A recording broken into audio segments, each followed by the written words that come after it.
একটা ছোট গ্রামে রাহাত নামে এক ছেলে থাকত। ছোটবেলা থেকেই সে পড়াশোনায় ভালো ছিল, কিন্তু একের পর এক ব্যর্থতা তাকে ভেঙে দিচ্ছিল। বোর্ড পরীক্ষায় ভালো না করায় গ্রামের মানুষ তাকে নানা কথা বলতে লাগল। রাহাত ভেতরে ভেতরে হার মানছিল। মনে হচ্ছিল জীবন তার জন্য বন্ধ হয়ে গেছে। একদিন গ্রামের এক বৃদ্ধ শিক্ষক তাকে ডেকে বললেন, রাহাত, একটা প্রশ্ন করি, যদি তুমি নদী পার হতে চাও আর মাঝপথে স্রোতে ভেসে যাও, তুমি কি তীরে ফিরে যাবে, নাকি শেষ পর্যন্ত চেষ্টা করবে ওপারে যেতে? রাহাত কিছুক্ষণ চুপ থেকে বলল, স্যার, চেষ্টা না করলে তো ওপারে যাওয়া সম্ভব নয়। শিক্ষক মৃদু হেসে বললেন, জীবনও নদীর মতো, মাঝপথে থেমে গেলে তুমি কখনো গন্তব্যে পৌঁছাতে পারবে না, চেষ্টা করলেই তুমি এগোতে পারবে। এই কথাগুলো রাহাতের ভেতরে আগুন জ্বালিয়ে দিল।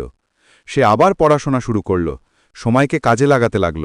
দিনরাত পরিশ্রম করে একসময় সে সরকারি চাকরিতে সফল হল। যারা আগে তাকে ব্যর্থ বলতো, তারাই পরে তাকে গ্রামের গর্ব বলে ডাকতে লাগল।